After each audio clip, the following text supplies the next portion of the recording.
ఇది అహంకారమో లేకుంటే పోయేకాలమో తెలియదు కానీ తెలంగాణ అసెంబ్లీ స్పీకర్ స్వయంగా ఫోన్ చేసి పిలిచినా కూడా ఆయన రాలేదంటే అది ఆలోచించాల్సిన విషయం. కేసీఆర్ ని ప్రజలు ఎందుకు గెలిపించారు అన్నది వాళ్ళు ఇప్పుడు ఆలోచించాలి.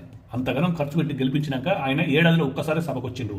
రాష్ట్రంలో కాంగ్రెస్ అధికారంలోకి వచ్చి ఏడాది అవుతుంది. ఈ కాలంలో ఒక్క రోజు, అది బడ్జెట్ ప్రవేశపెట్టిన రోజు మాత్రమే కేసీఆర్ అసెంబ్లీకి వచ్చిండు. అప్పుడు కూడా ఆయన ఏమీ మాట్లాడలేదు.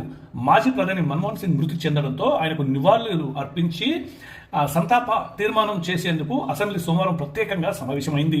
తెలంగాణ సాకారానికి మన్మోహన్ సింగ్ కృషి ఎంతో ఉందని పలు సందర్భాల్లో కేసీఆర్ స్వయంగా చెప్పిండు. ఆయన తనకు ఆప్తుడని కూడా పేర్కొన్నాడు. దీంతో సమావేశానికి కేసీఆర్ హాజరై తెలంగాణ ఉద్యమ సమయంలో మన్మోహన్ సింగ్ ఇచ్చిన ప్రోత్సాహం, తెలంగాణ ఏర్పాటు వెనుక ఆయన కృషి గురించి వివరిస్తారని అందరూ ఆశించారు. కానీ ఎప్పట్లాగే ఈ ప్రత్యేక సమావేశానికి కూడా కేసీఆర్ రాలేదు. మన్మోహన్ సింగ్ మరణం వార్త తెలిసాక కూడా కేసీఆర్ ఢిల్లీకి వెళ్లి ఆయన భౌతిక కాయాన్ని సందర్శించడమో లేదా మన్మోహన్ కుటుంబ సభ్యులను పరామర్శించడమో చేయలేదు.